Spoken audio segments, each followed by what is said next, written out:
hopefully this volcanic explosion of mine has had some positive effect on our last chapter. I skipped some remarks on the systemic difference between manuscript culture and printed book culture arising out of Gutenberg's innovation.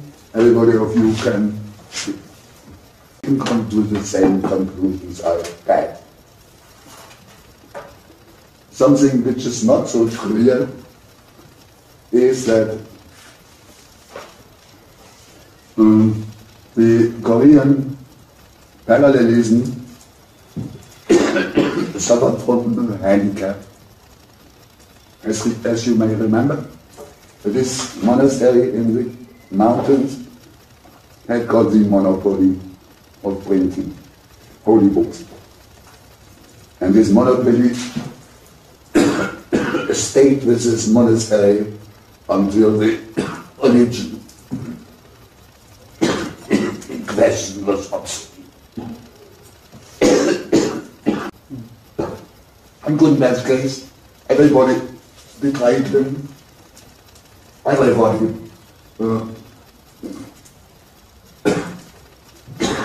left him. Everybody ordered him.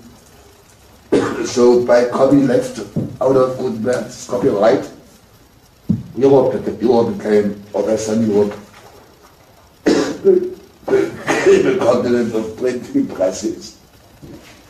So I can make the best jokes at the end of my press.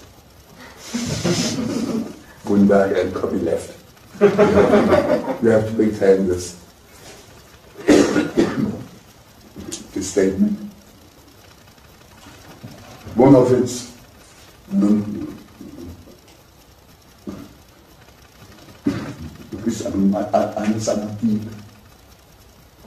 the thieves that stole from them. One of the thieves that stole this technology in Mainz was called Fust, and he may have good reasons to believe that Fust became the mythological Faust in Berkeley and Santa Barbara.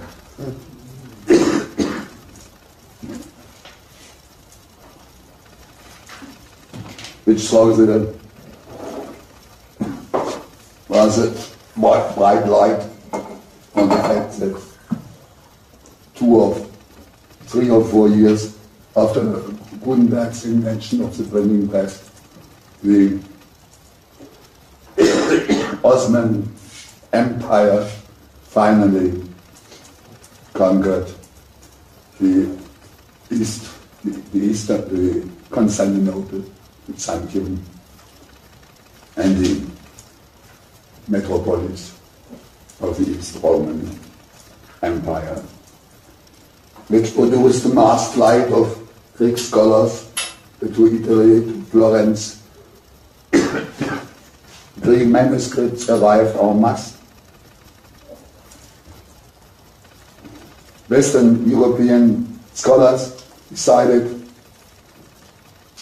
to keep the Greek texts in Greek instead of translating them into Latin, as Thomas Aquinas, for instance, had done.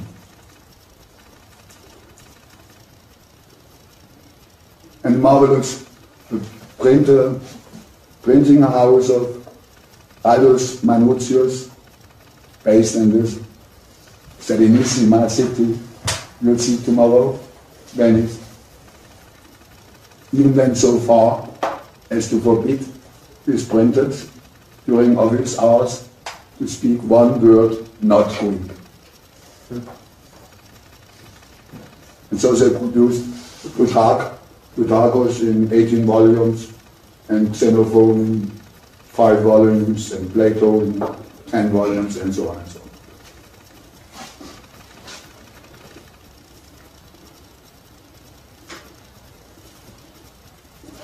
These are the intellectual standards I want to propagate even in these critical fading times of our culture.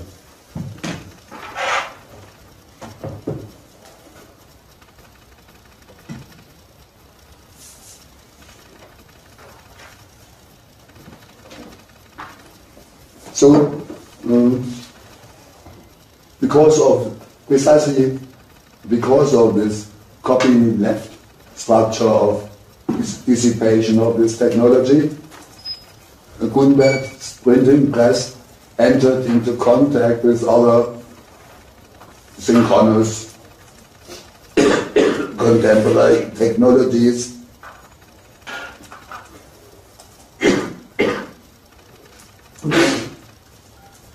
such as woodcuts and copper plates,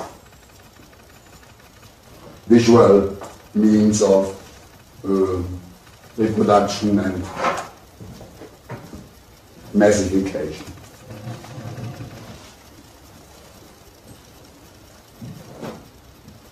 And I don't think the so-called scientific revolution has started in England at the end of the 18th century with spinning jenny and other devices. I think that the scientific revolution has started with these multimedia combinations of diagrams and texts and Greek and Latin and mathematics. You can write a book on building and constructing a paper mill. You can give an illustration by a woodcut or by a copper plate, how this paper mill would look like if you opened it.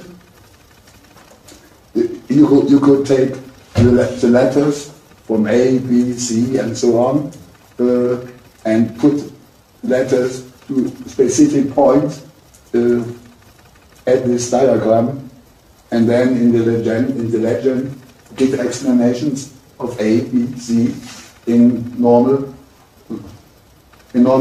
text form.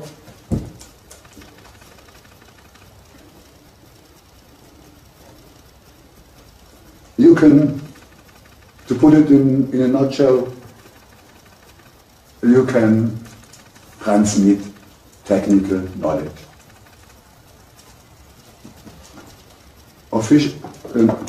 Not from master to apprentice, but from author, writer to everybody interested, I mean.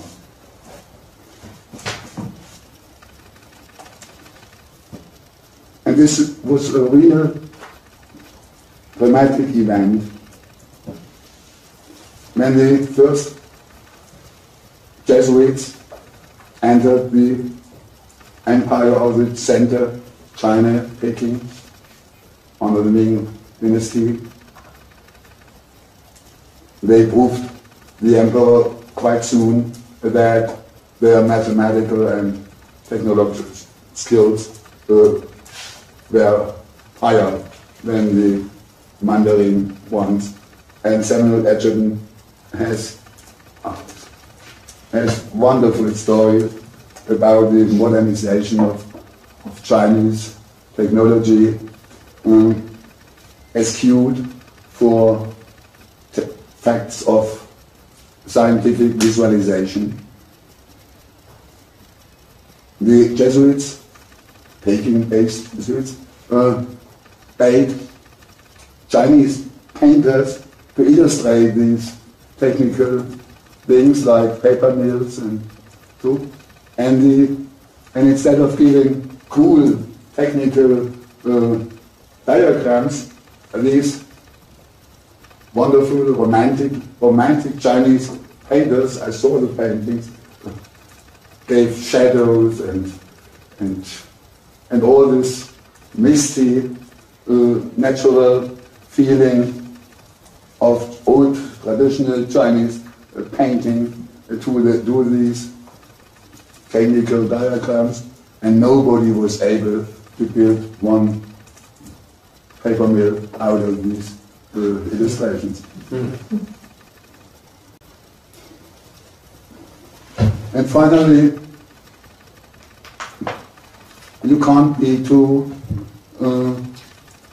narrow-minded in considering the auto-reference of printed text.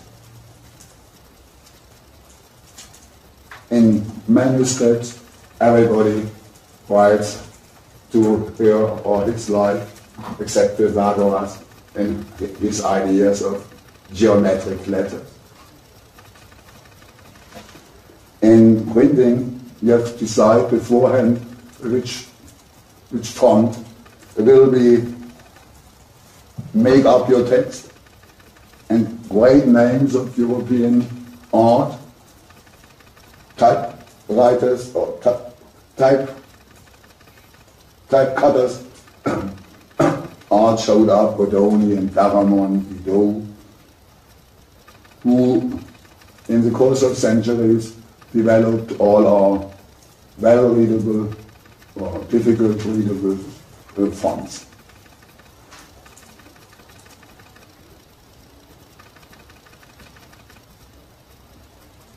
And these fonts had a materiality and had a materiality now long gone, as you know, which had a strong influence on the development of cryptanalysis and mathematics in general.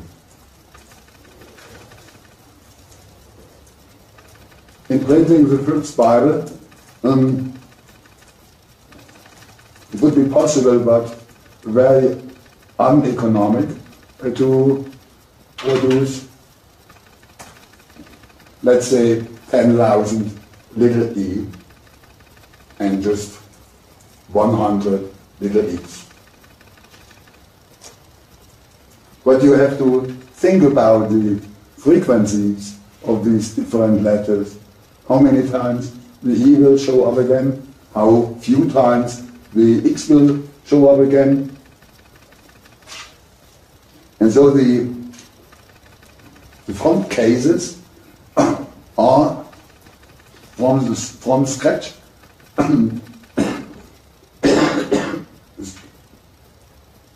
statistic measurement of the letter frequencies in a given language. In a given language, because as everybody knows, the beautiful vowels in Italian so abound, in German not so much. And then these frequencies of letters, of vowels and consonants characterizes languages, characterizes writers with their individual style, and gives some hidden portrait of these texts. But somebody had to find it out, and this was no else than my hero,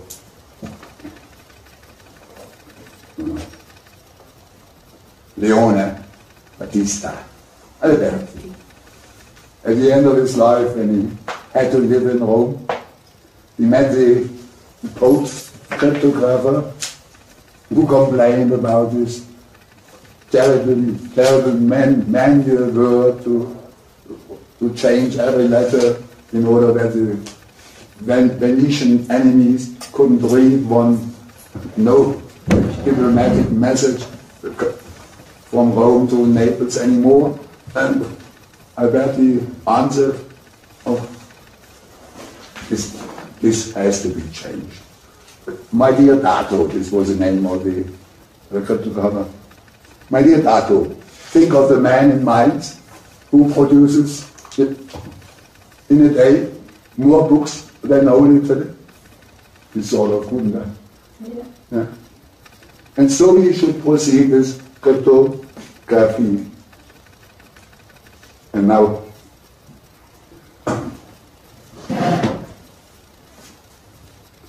you remember my story about Caesar and the Emperor Augustus shifting the letters inside the alphabet? Alberti's genial idea, which dominated cryptography for many centuries was not to change once and for all this shape, but for every new letter shifting once again. Polyalphabetic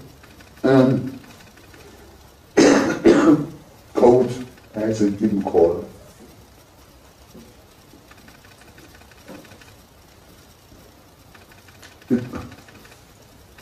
It was just two wheels, the inner wheel rotating against the outer wheel. And after each act of writing, you move the wheel one little alphabetic step, and you got the next connection of all the 26 letters to their cryptographic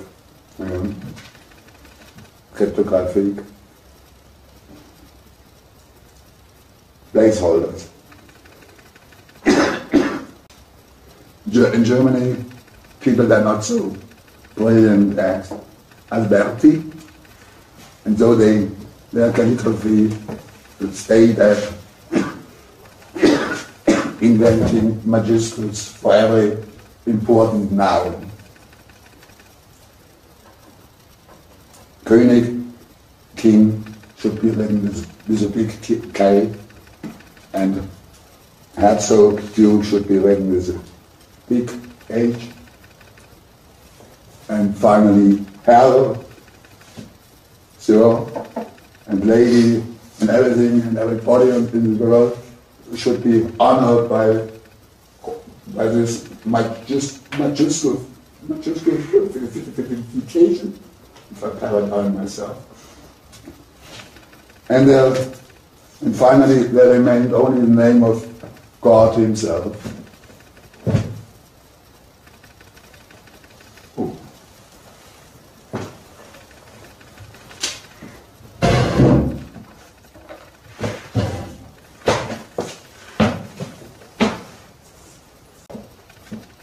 This is Herr in the profane sense, and on the right, Herr in the Protestant religious sense.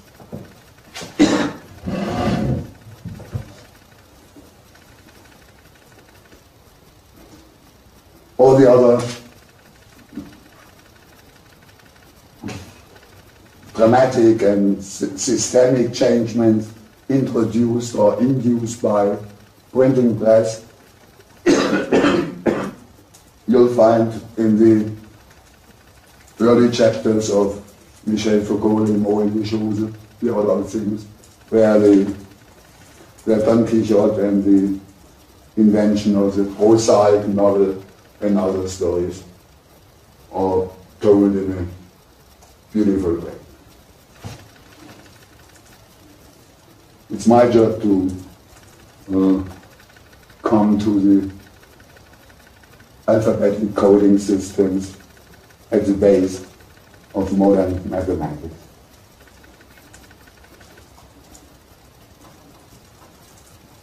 Remember that Fibonacci was son of a merchant, and his Indo-Arabic numbers remained in the field of practical mathematics.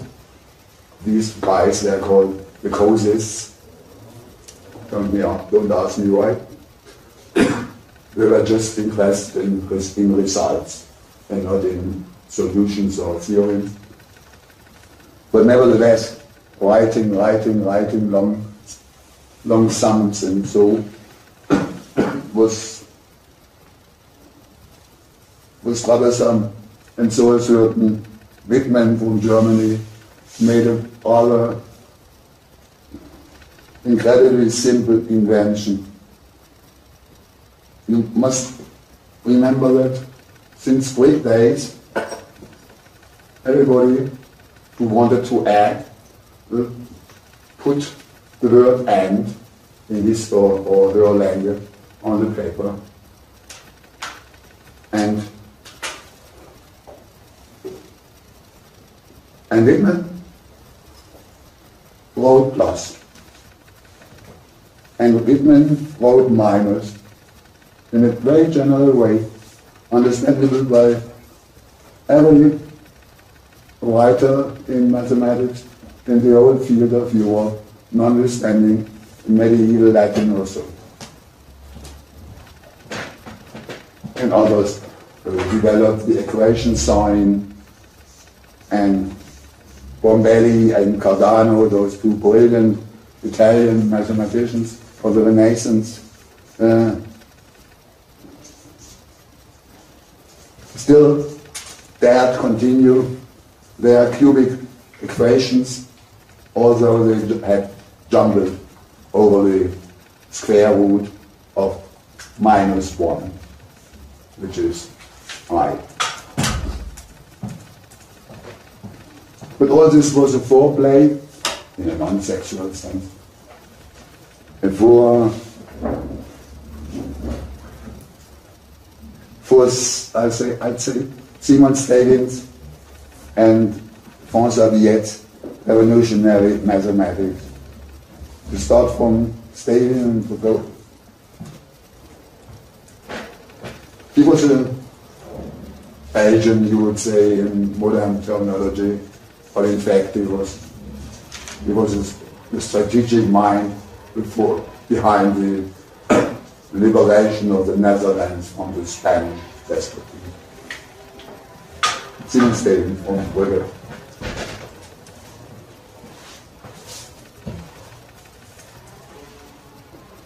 He declared openly that Dutch, which is German and Dutch, or both, is historically much older than Greek, and that the Greeks were totally mistaken about the probabilities of number.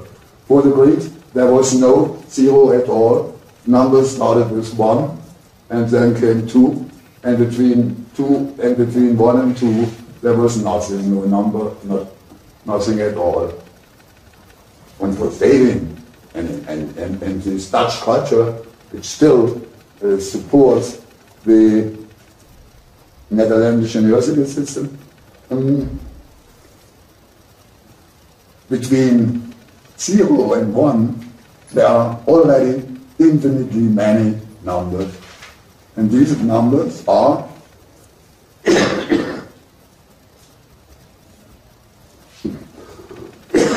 these numbers are real numbers. Infinitely many real numbers between 0 and 1, more than you could count.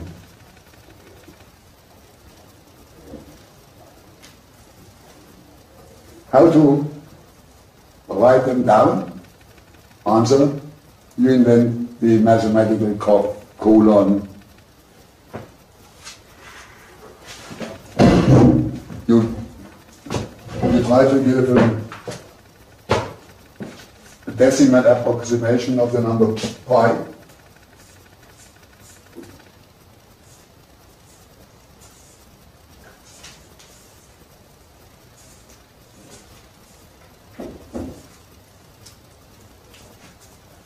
And so on, up to infinity.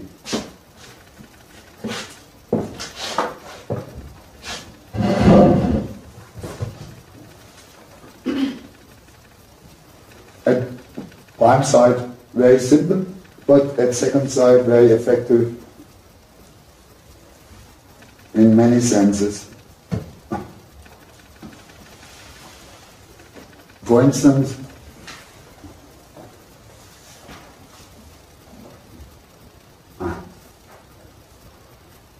music is the best historical instance. In the Greek tradition, the most beloved harmony was a fifth. In later Middle Ages, the third came up as a more romantic interval, which is true, but these two different separations of the octave didn't work together. And so many tuning systems had been proposed as bargaining, as compromises, and Simon Stalin, radical as he was, threw away all the approximations and started from the fact, the irrefutable fact, that a chromatic step, a half tone, inside the octave, by definition, equals the 12th root out of 2. If you multiply these 12 values all together, you come to the number of 2, which is the number of the octave, which is a proof of what I just tried to say. But for the Greeks, a root whose exponent wasn't a natural number, but a fractional number or some real number would have been unthinkable. And this is no sheer, pure theory of Stavin or of mine. It's the possibility of Johann Sebastian Bach's change through all 24 tuning systems in flat and sharp lyrics. Thank you. And in fact, no symphony, no big orchestra, but also no pop music could function without this standardization.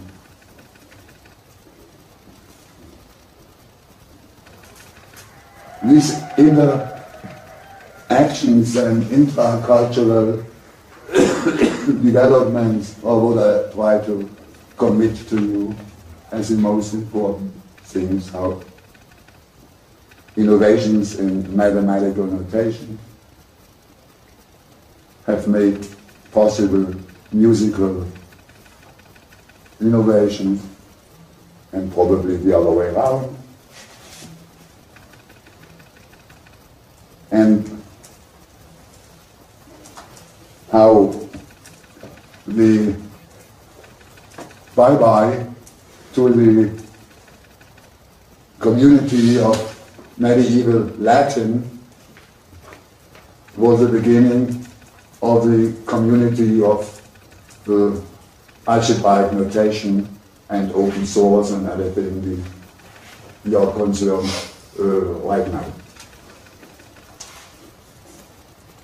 To make a long story short, time goes by and I'm tired. François Viet came from the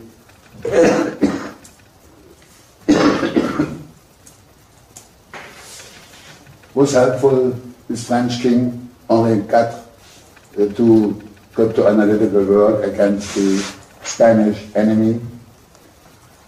So he and probably while working on alphabetic cryptographical codes, yet may have seen the possibility to generalize formulas, equations in a more effective way. You can always write, I take it, an example I've taken from young Descartes.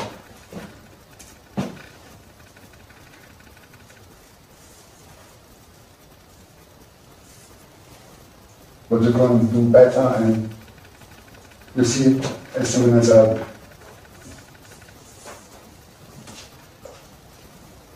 and you can still do better. You can write C equals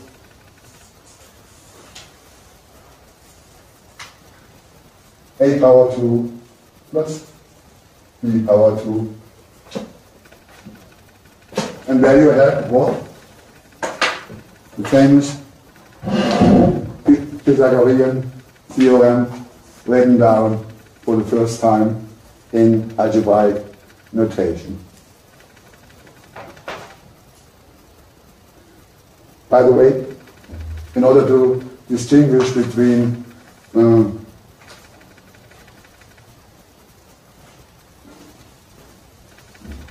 unbekannte. Unknown. Between unknown mathematical values and coefficient, yet took in difference to me. It took for the unknown. He took the vowels, and for the consonants and for the coefficients, he took the consonants, and it was only Descartes who made it this way, that generally spoken, X, Y, and Z are the unknown at the end of the alphabet, and A, B, C, and so on are the coefficients at the beginning of the Latin alphabet.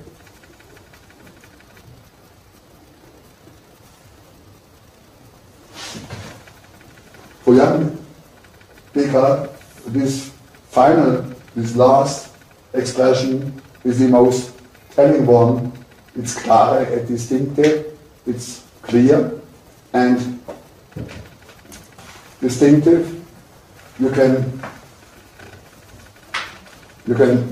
work your way back to the geometric properties and your way forward to its algebraic solution. When talking about the Greek mathematics, I said to you that algebra was no option for them, because the numbers itself were identical with the letters. Now letters take the place of numbers. And algebra is a generalization of arithmetic. And this generalization can go quite far in risky regions of the ideal world. It took Pierre de Fermat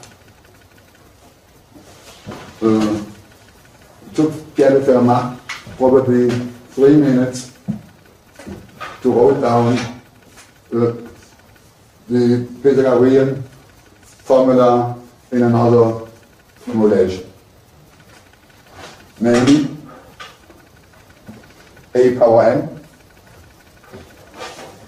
plus b power n equals c power n, semicolon, a, b, c, and n, all in natural numbers. Quite. What? With epsilon. Klein. Okay. Come back to simple English words. Are there 3 numbers, A, B, and C, who would fulfill the equation A power 3 plus B power 3 plus C power 3, for instance? Answer, given by Leonhard Euler, there are no candidates. Now you can look for n equals 4, for n equals 5, for n equals 2. It's Pythagoras. It's working. 3 power 2 plus 4 power 2 gives 5 power 2.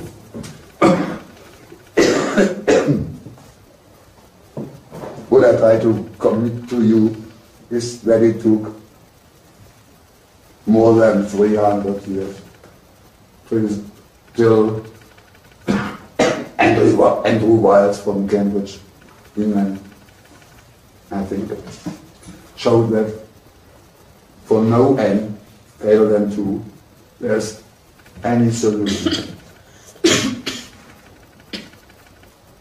So it's algebra is this incredible new play to write science whose existence is not guaranteed at all.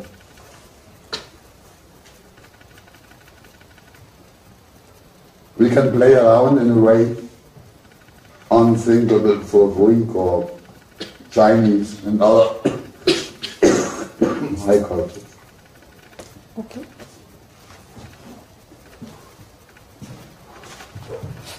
I could give you many more instances of this international and unspeakable symbolism of algebra in the last 3 centuries.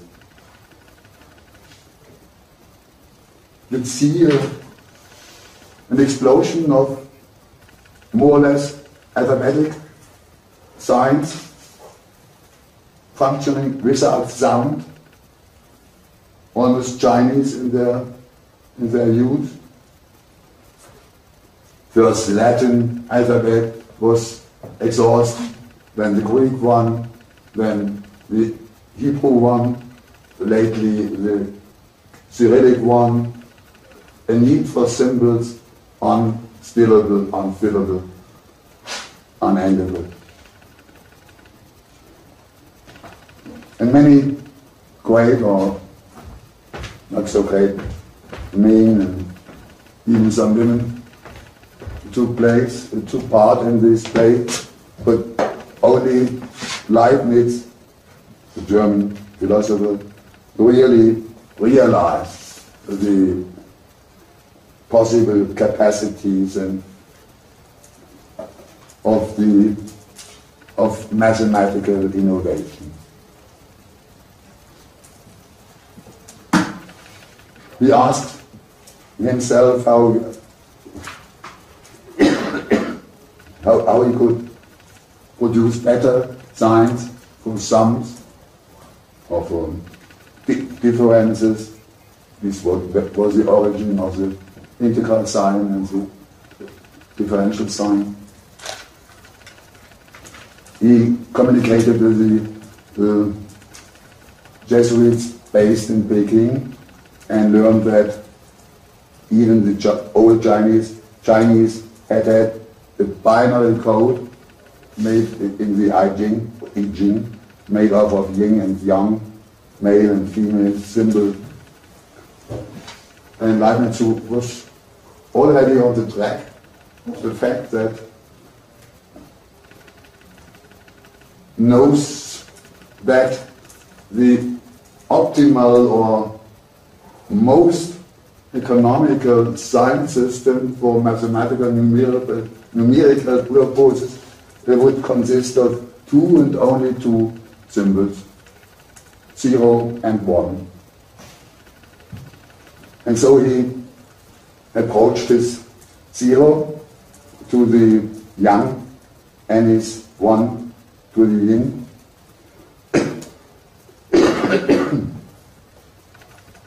And constructed the binary arithmetic, which runs and runs in all our computer systems.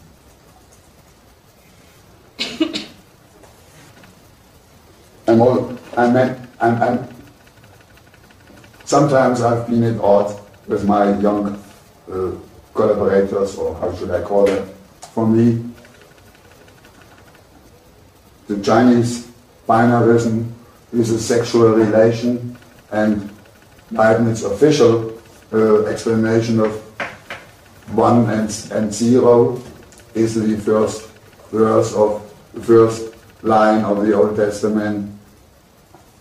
God made the world out of nothing. And 0 would be nothing in Leibniz's lecture, and God would be 1, he himself.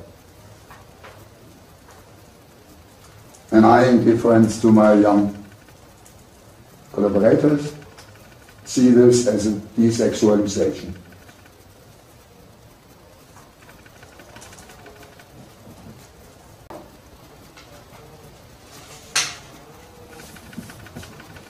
If I continue in this slow motion, I'll never come to an end. So let's make the 18th century of Enlightenment very short.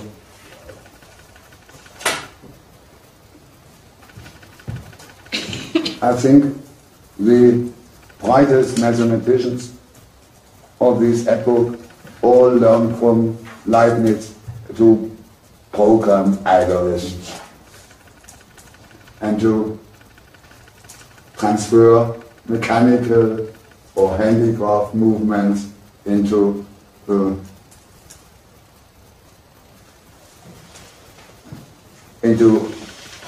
algorithmical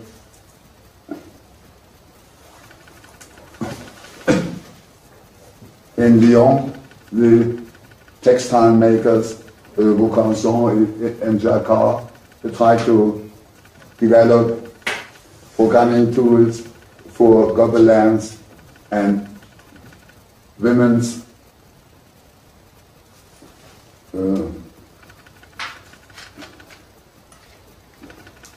women's clothes, evening clothes and show clothes, and Vaucanson even constructed his famous ant, the ant, duck, his famous duck, who walked around on his 2 feet, who picked up his kernel of seeds or something like that, and who expelled these seeds after having digested them. The same held true for the most elementary musical event. It became possible to describe the movement of an oscillating chord in micro time, let's say 400 times a second. This chamber tone rolled up and down its sine wave, and mathematics has this musical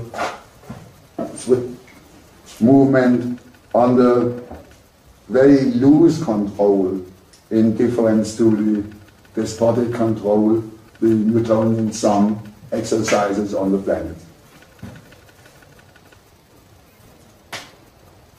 And after this mathematical modulation of musical sound, Leonhard Euler, as an old man, went as far as to think about the mechanical synthesis of prosaic speech in order to help preachers with foible voices, just like me. This posed the unheard of question of the elements of A, or the elements of E, or the elements of other vowels. The holy Greek elements, last stages of our traditional analysis, suddenly became analysant on the other side of the game, and from Euler to Helmholtz to Edison and many other names, there has been this way of acoustic synthesis.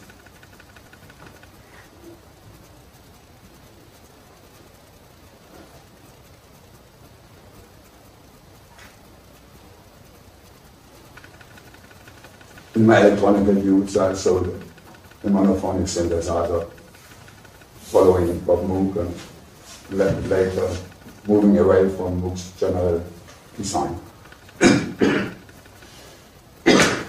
These are the things that I know. Sometimes it does make sense to start from seemingly trivial or elemental innovations in writing technology And so I start with an observation.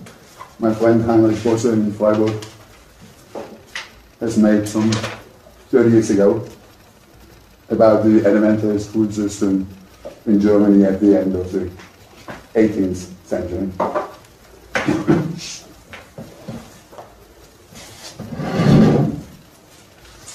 The students, or the students,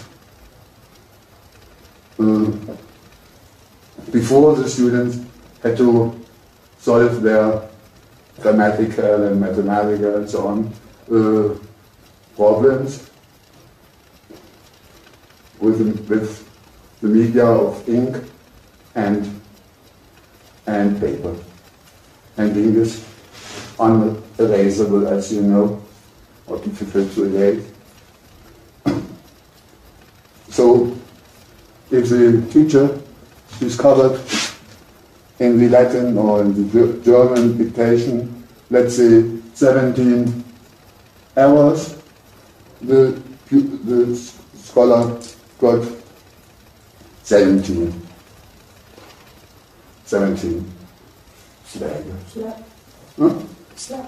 slabs. I never understood the word slab.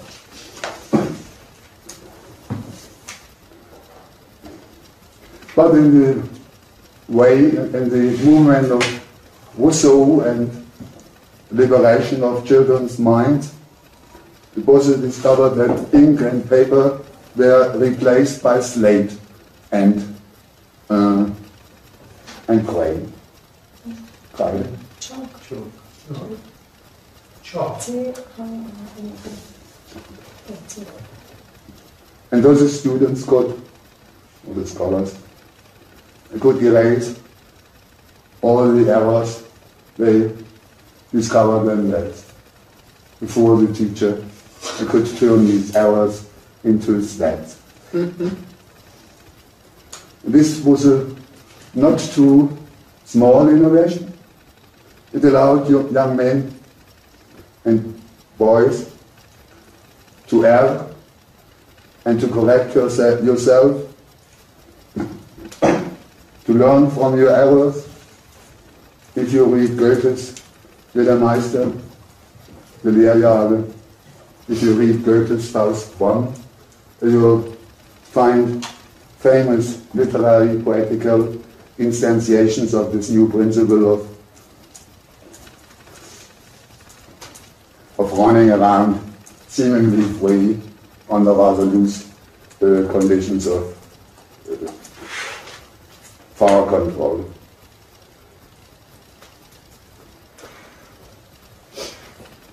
Many other small or great tricks to motivate and incent kinder, so to say, children's souls, you'll find in my Discourse Networks, Chapter 1, 1800.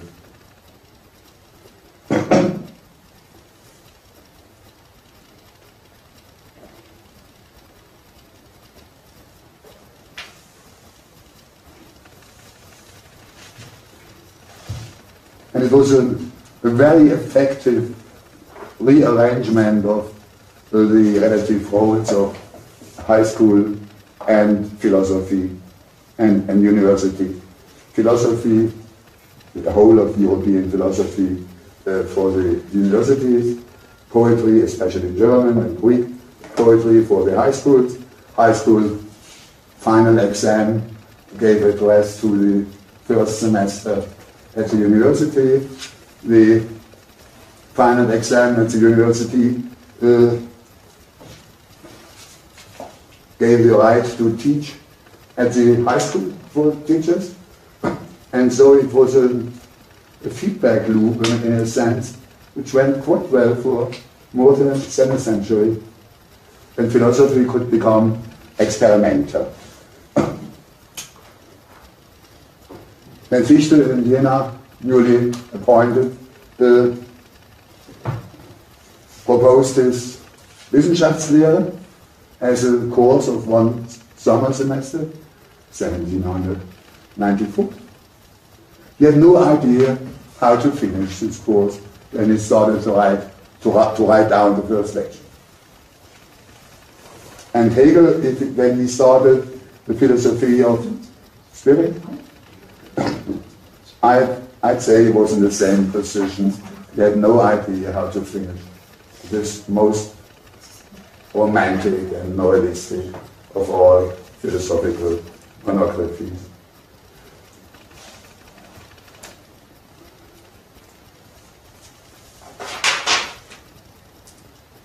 In order to accommodate this new philosophical freedom of the writer, the philosophical readers were heavily invited to read philosophical works at most twice in order to understand their making, because there were all this scholastic organization, this formula of the perfect page, which I didn't develop too much before you, were thrown away in order to leave the philosophical pen run on its own speed.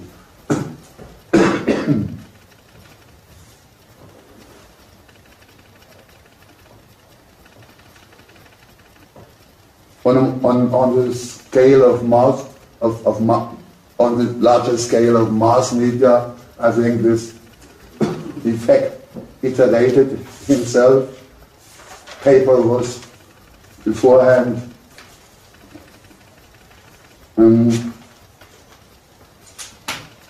taken in formats, in folios and octaves and so on.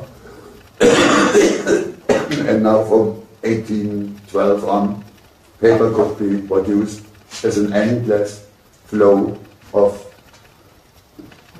toilet paper or newspaper paper. And the very beginning of materialist media history are the early essays written by the Canadian Harold Adam Innes, explaining the close connection between the Canadian lumber on the one hand and the London paper system, the Telegraph, the Times, all depended as mass productions on Canadian lumber and endless paper production, and on the Telegraph as the information shortening.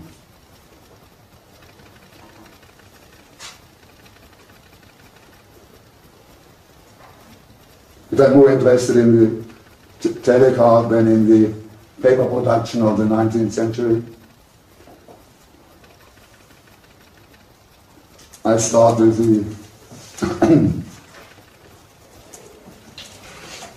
the first steps to telegraphy. The first implementation was optical. You cannot really imagine what that meant.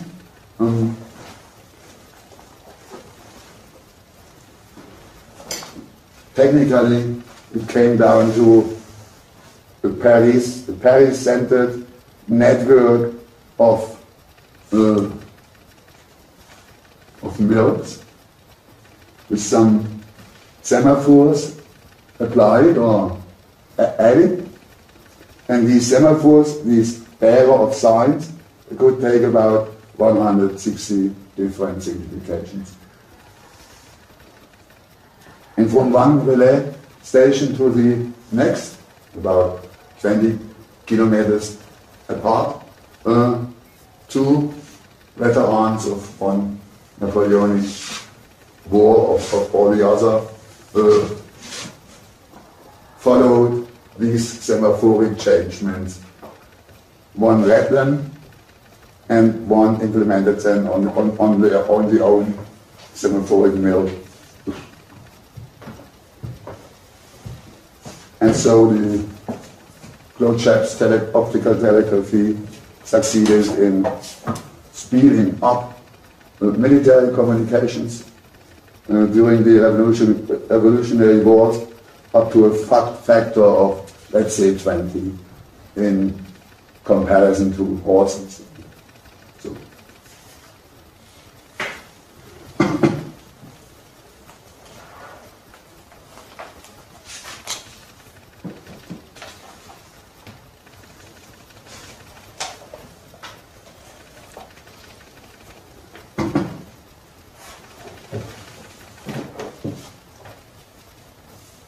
Napoleon, in all his campaigns, made heavy use of this speedy system of internal communications as long as the command lines remained on French soil.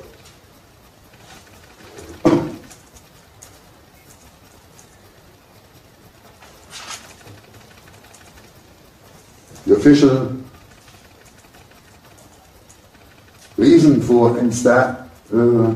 official reason for installing such an extremely expensive technology over the whole of France was quite the contrary.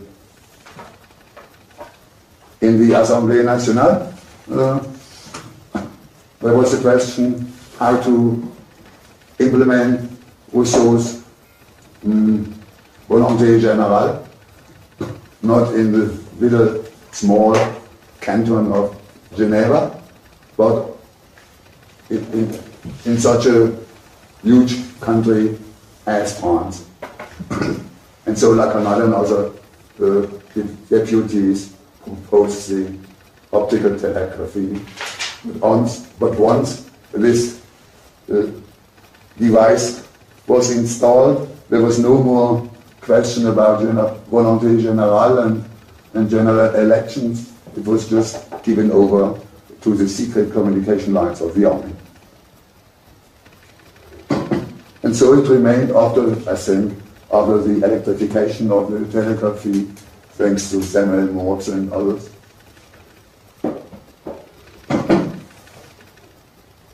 I so often told and retold the story about the telegraphy, the Civil War, the railroad, the invention of the typewriter by Remington, the invention of the young Christian women typing, that I propose you to look up one of my many translated articles.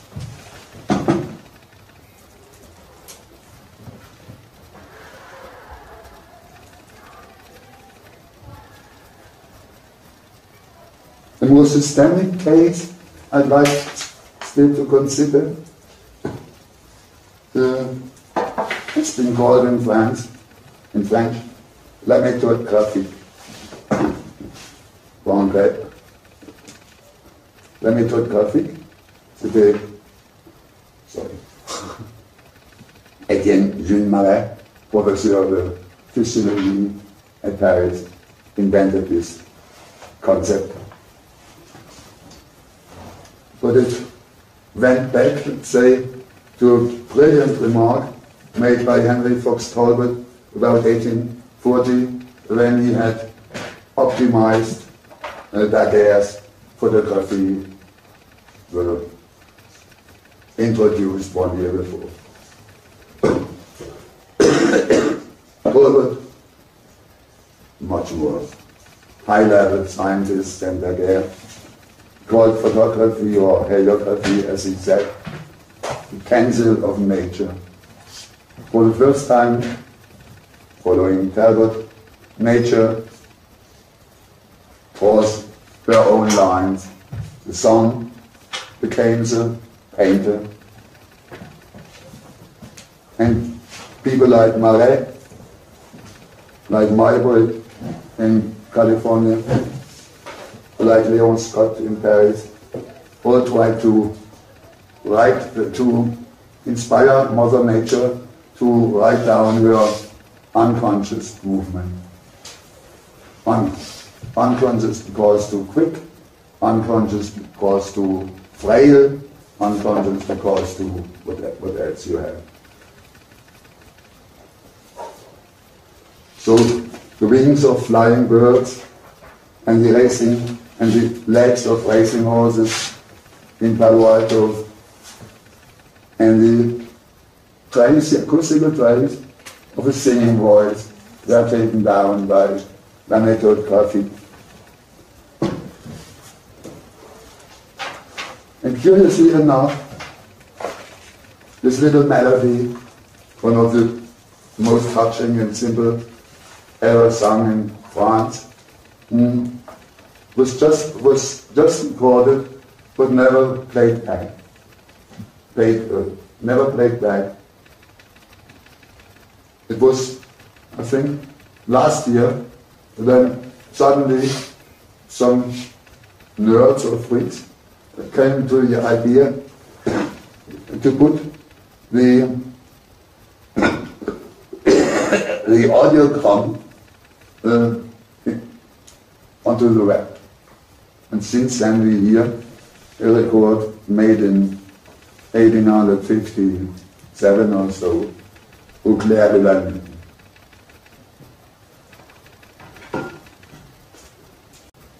I think this must have been a shock to Hermann von Helmholtz, at least when he finally met Thomas Alva Edison at the American World Exhibition in Chicago, 1893. Helmholtz had did all as Helmholtz, and more scientifically still, but never had come the idea of reproducing, of rendering to his mind. Just recording, analyzing. It obviously took a childish mind to invent our non-Latin, non-literal mass media, like the phonograph, the gramophone, and finally the movie film.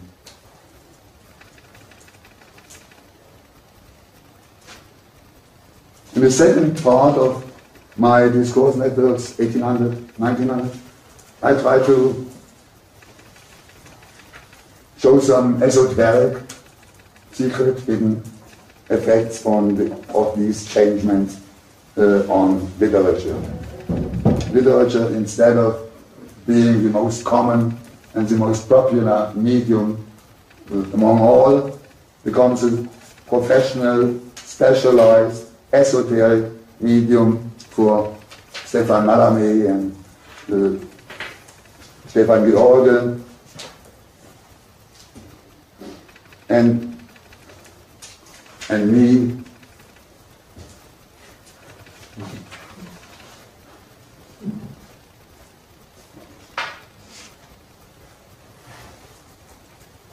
And the typewriter with all these typing young girls takes over the mass production of discourses, of texts.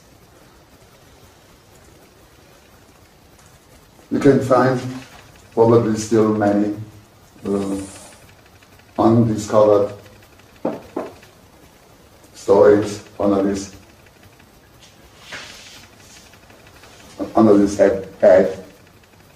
Please look at. I try to come somehow to my end.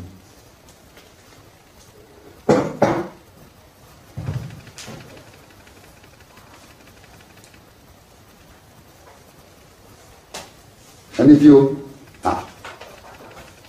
want to see a deeper connection between this new interest on this new philosophical interest on writing as such on the one hand and poetic writing on the other, you have to look up Michel Foucault once again on Mallarmé and Nietzsche and their corresponding answers and questions.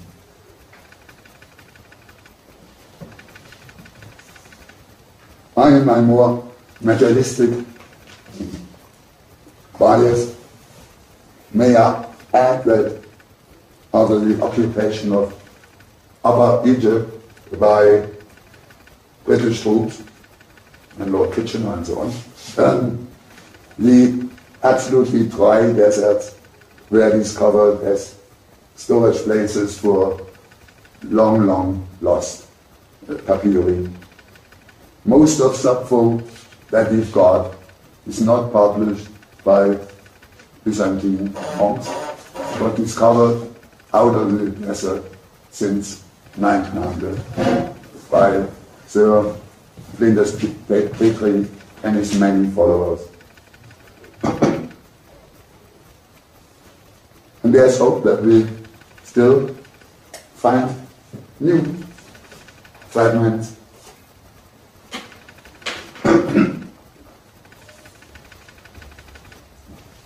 Now finally my everlasting trick, coming from the typewriter to the computer.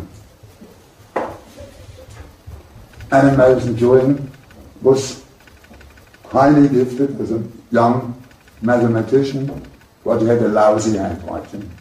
And that's why he didn't get the best note in his public schools, but the second best. And this worried him. And so he designed, in the tender age of 13, his first draft of a typewriter in order to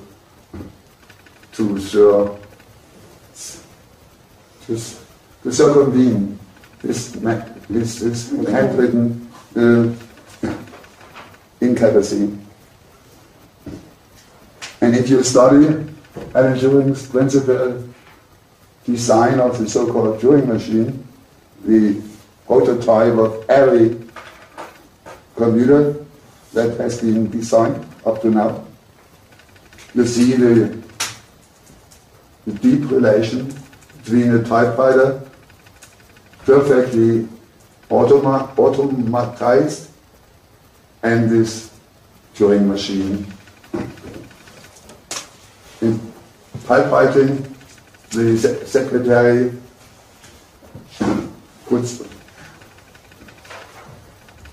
taps the keys and looks up whether she has done right or wrong, and she enters new line, and then but she doesn't react to what she just has written down. And the Turing machine is a device that reads and writes itself. It's a one-dimensional ribbon divided into squares, and every square receives one of two possible signs or the absence of a sign. Usually you can imagine these three signs as 1, 0 and no sign at all, but this mustn't be the case. This machine reads and reads and reads, and it is copies the output of other machines and tries to decide what David Hilbert, the great German mathematician, has called the Entscheidungsproblem. Turing's Ph.D. thesis on computable numbers with an application to the Entscheidungsproblem of Cambridge, 1936. Turing was able to prove that the Entscheidungsproblem can't be decided. Turing machine can't tell whether their input can be manipulated or brought to a good end in finite time or not. And only if the algorithm stops in finite time, it's a good algorithm. You know it from your computers if they have it.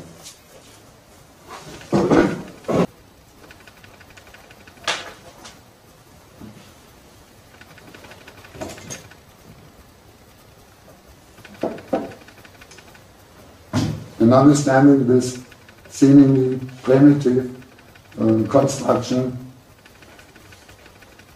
Turing was able to prove that all computable numbers among the real numbers can be reached or at least approached by this device. Real numbers in general are like the ocean of oceans and much too infernal or overwhelming to us. Computable real numbers are those we can handle on our computer. But there's no machine, almost no machine, is able to produce general real numbers, but only computable real numbers. Every machinic cryptographic system can be knocked or solved by another machine inverting the algorithm. And this Turing implemented in Bletchley Park for the Second World War. During the Blitzkrieg against the French army and the British army, the decipherment came much too late in order to give any tactical importance for the Allied defense.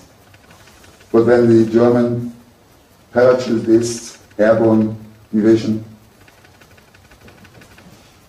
landed on the island of Crete, it was a heavy anti-fire from the soil because the commanding New Zealand Allied general had been informed just in time that the Germans would come down within this minute. And this went on and solved many naval and territorial battles.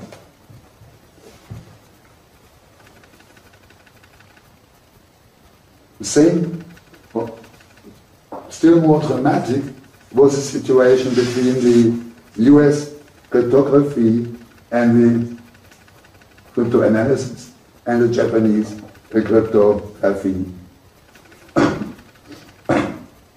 For reasons not transparent to me, the Japanese Marine, in order to encode their secret messages, didn't take hiragana or katakana, but switched to typewriters with alphabetic keyboards, which made it somehow more easy for William Friedman in Washington, D.C.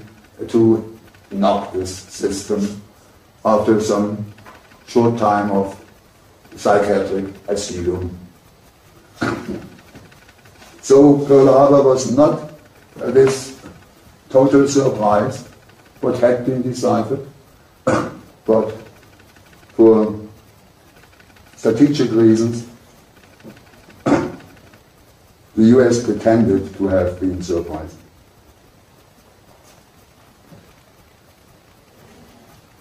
And 2 years later, in 1943, the purple decipherers learned that the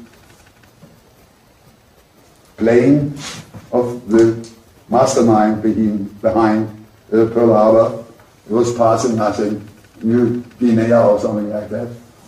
Admiral Yamamoto, the great Japanese mastermind, marine mastermind.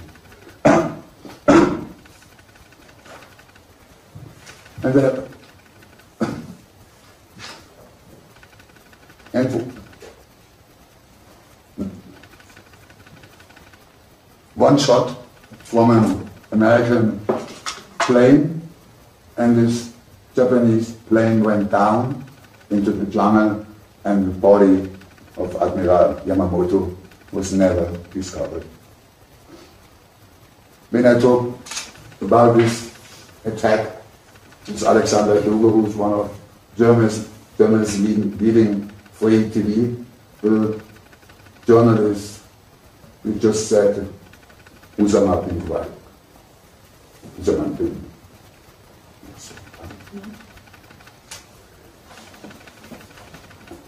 What do you wanted to say? How the American arrogate herself the right on life and death of everybody in the wide world. I don't know. Kluge don't know.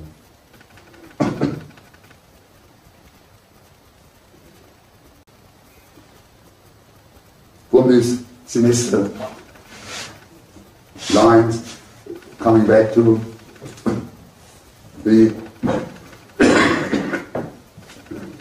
structures of mathematics,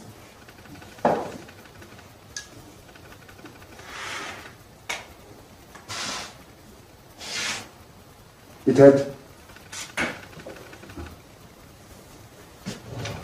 I gave you the origin of Western algebra and the transgression of algebraic numbers of arithmetic numbers, algebraic letter signs, but I never addressed the problem how to handle mathematically simple everyday text as it is printed in the book.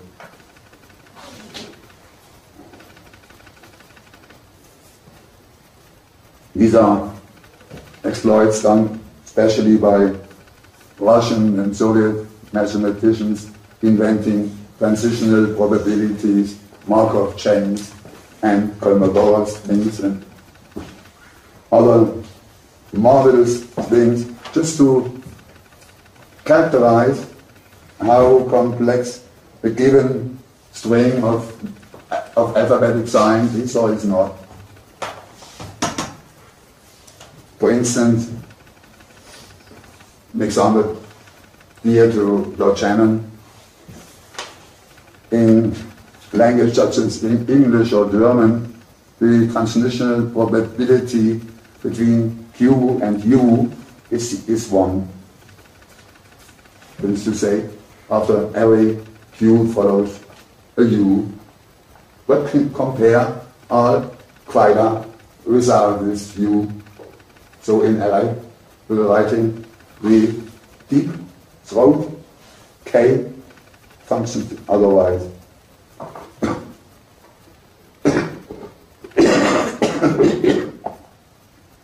And finally, it all comes down to Kolmogorov's question. How deep a given string encodes the physical world. If the letter string is longer than that which he describes, he's redundant. It's just as long as what he describes. He's random. He gives no surplus information. But a very short string, you could say algorithm, a very short string giving very complicated output is a perfect candidate for complexity. How can we write down clouds or coastlines? All this question of fractional geometry, which even after Mandelbrot's death is not that dead.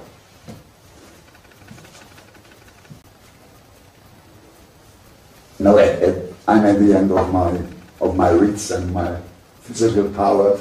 You could derive yourself the pleasure to go back from Kolmogorov to the Babylonians and Assyrians and look how efficiently they compactified or didn't compactify their codes, how redundant they were. The more I gave you a historical introduction into the history of writing and science and scripts. We could also do more formal analysis. It would be probably helpful for times to come when nobody anymore cares for history, as I try to do, but everybody wants to jump from history to the next best algorithm. Here's no dramatic, fantastic end of my 2 days discourse. Sorry. I heartily recommend you to learn some simple programming languages such as plain C or C++, in order to see how these context-free grammars don't function, will function and how their limits are drawn.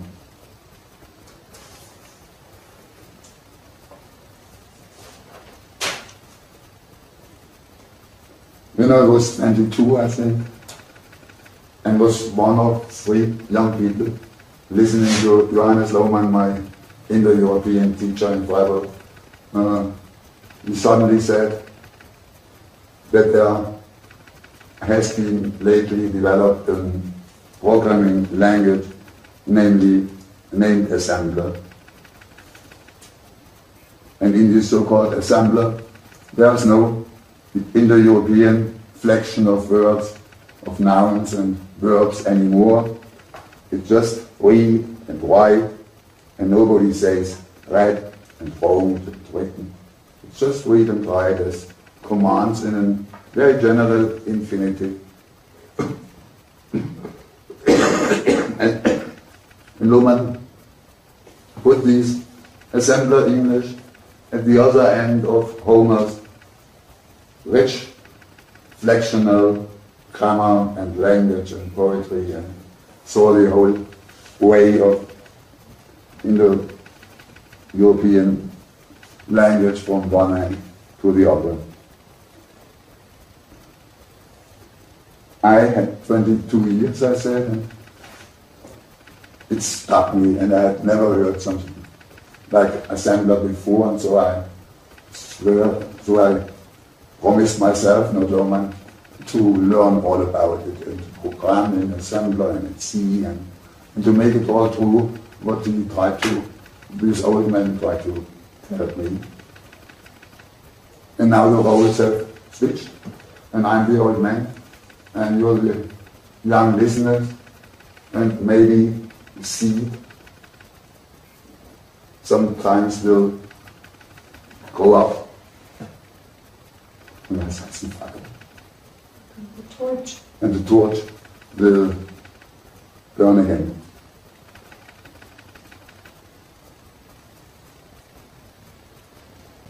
My final tip after this, at least after coming home from Venice, every one of you should try to write a poem with pencil and paper. Tip number 2. Where is it? Scientific progress comes down or is tantamount to the reduction of real numbers to natural ones. And this would be a long line following from Pythagoras to quantum physics and Max Planck and others.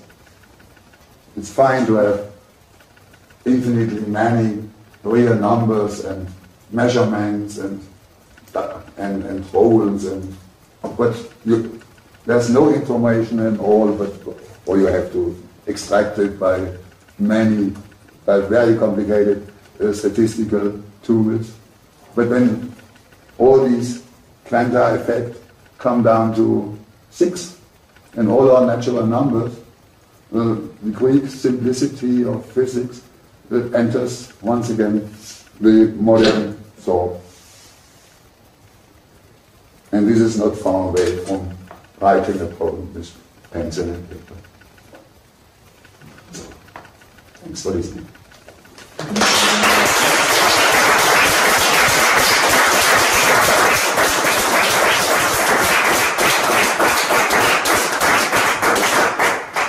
I have a question.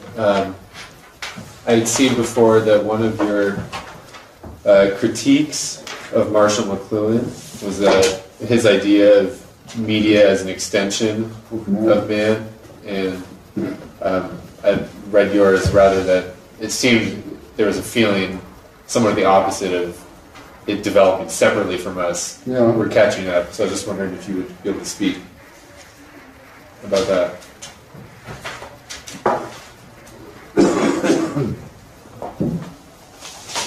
I think in one military case, it's easy to see that cable telephony, cable telegraphy was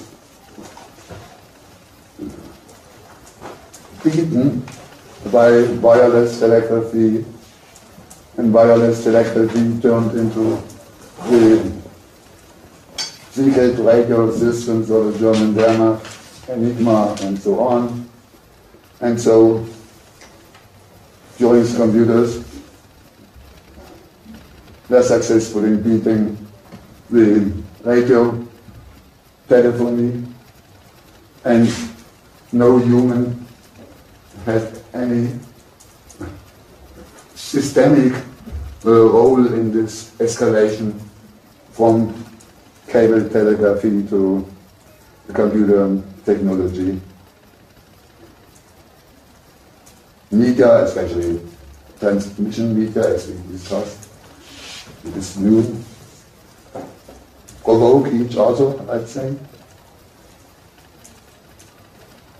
Everybody looks for more elegant solutions. It is not at all guaranteed that the technical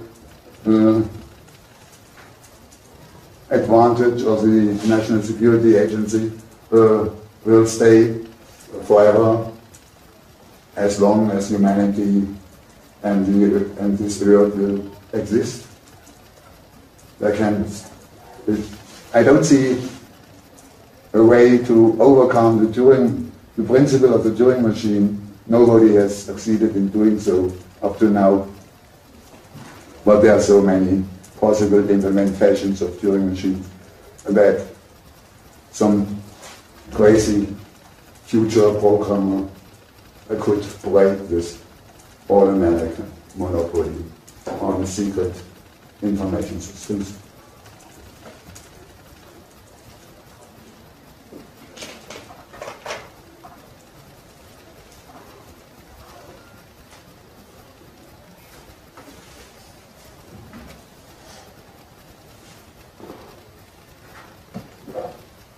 In case this example doesn't convince you, take the development of firearms and fire water in the early modernity.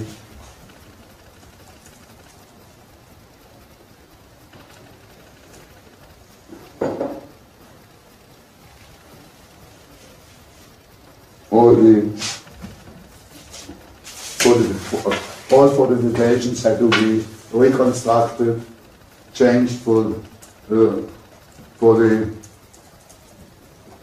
attack of artillery, of firepower. And when one of my friends called the German research founding organization in Bonn, he said to them, I want to make research on Michelangelo's masterpiece. Wonderful, they said. And then, one second thought, which has it been, Michelangelo's masterwork? Oh, his fortification of the city of Florence. And then this research project was dead. for art historians, falsification is no part of art history.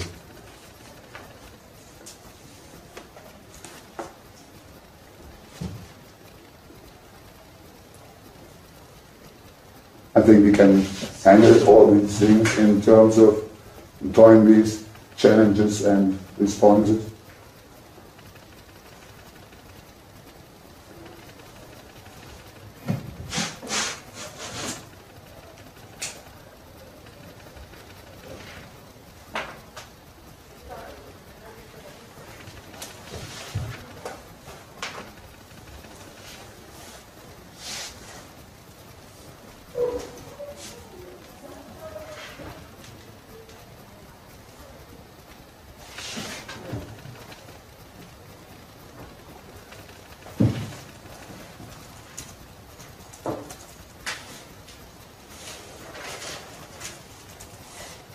Today, maybe you could say that a new wave of McLuhanism is at work, and the extensions of man are thought by ways of neurophysiology and all this stuff I tried to criticize at my very beginning. I'd rather stress that humans, since their childhood, are woven into signifying networks long before Web 2.0 came into being.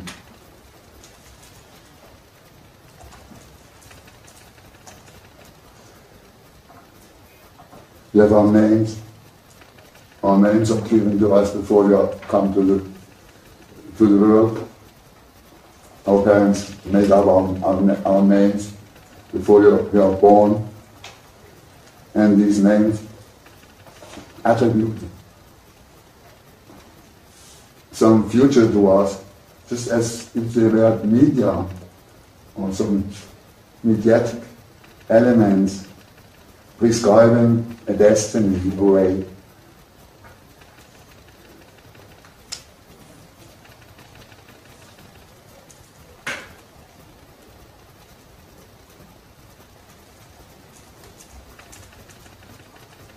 Other question?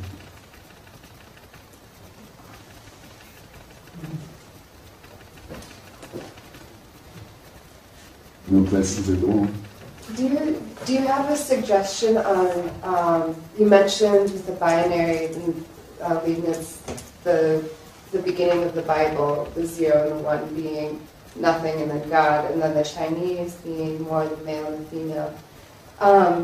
Do you have any, I'm really interested in this and continue to think about this. I was wondering if you had any advice on how to follow a thinking through of this concept and what it would mean, a thinking through of this concept. Like, is there any material written, or what would be good supporting material to kind of delve into to write about this or to investigate this claim?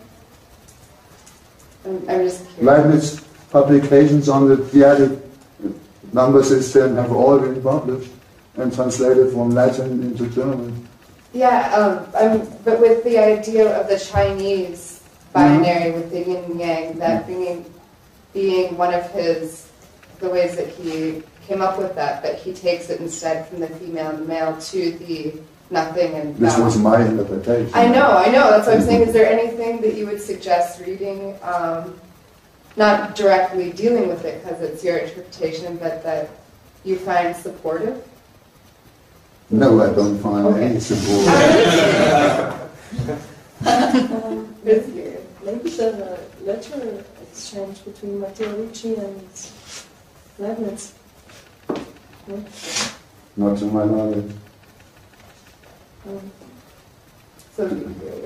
Yeah, this p-adic system, Leibniz proposes this electoral points in very formal and ceremonious letters, nothing to do with scientific research letters.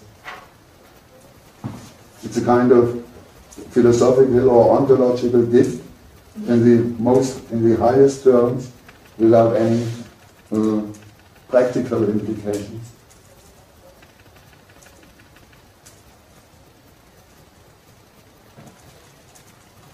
And as Paul Farrell there's not found arguments against my question.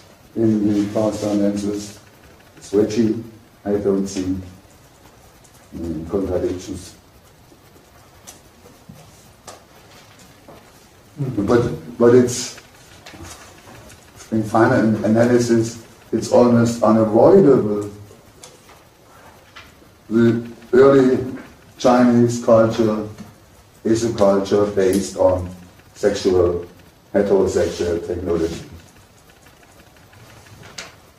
And the monotheistic Christian or post-Christian ontology in Leibniz days or so is the idea of one philosophical God arranging the nothing for him. Nicoletta? Is it too simplistic to say that interactivity with media started when the codex, the book, instead of being long, you could choose and you can... It's too simplistic? No, this is rather elegant and nice, yeah. So I could start from there? Yeah.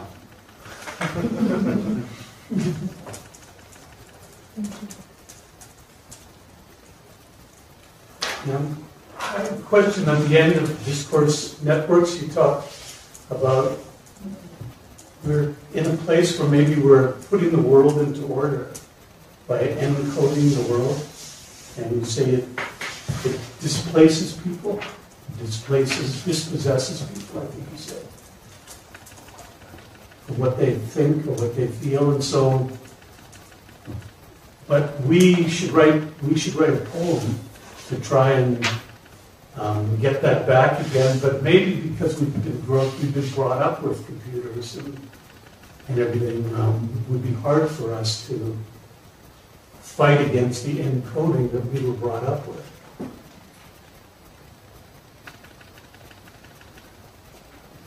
Yeah, algebraic encoding is much cheaper than any transmission by voice or by image.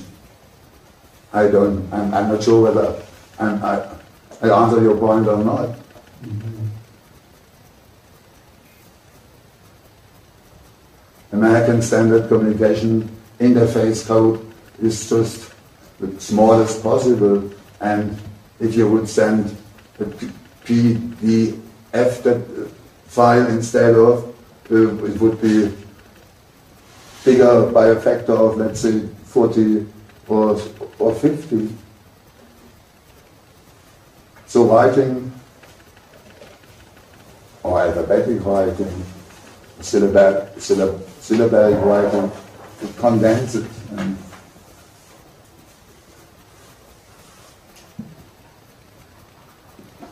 this is why I suspect we stick at this technology, at this medium. But was it your question? Or? Yeah, I think it's, again, the concern seems to be that the world is being overcome by encoding. I think in one of your other articles you talked about an end, some kind of end point seems to be. I thought so many things. I was so young and daring.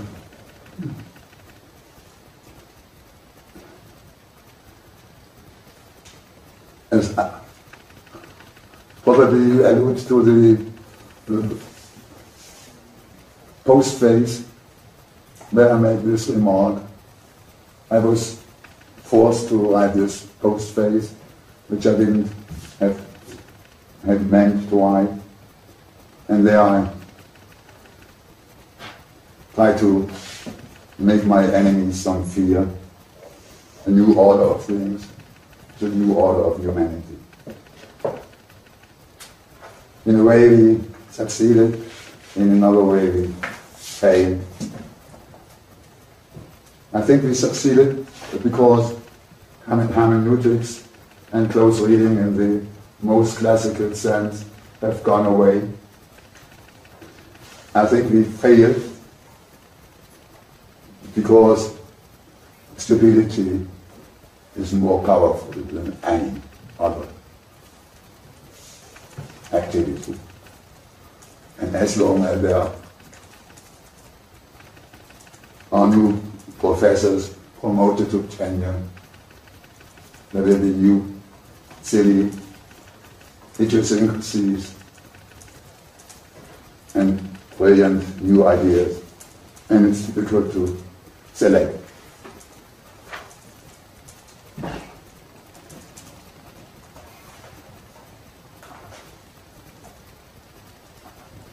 But, like a hen,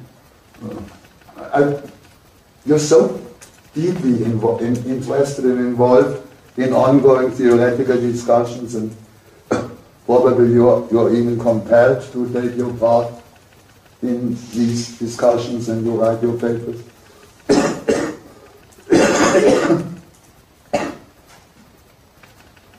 What I'd like to propose is just the other way around. Read the original sources, have a look at René Descartes, how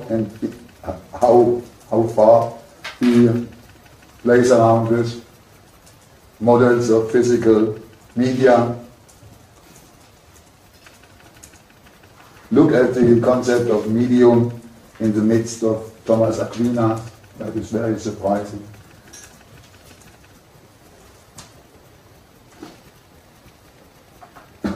Take your time with the great European tradition.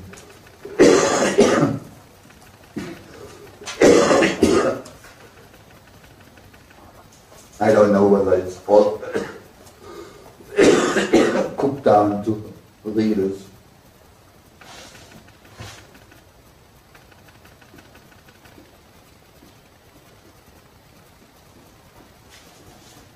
It took more time, but it makes more pleasure and more fun. Do it Homer instead of Thomas. Interpret it.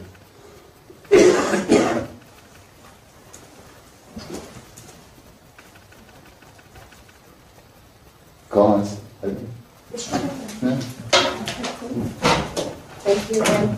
Thank you again. Yeah.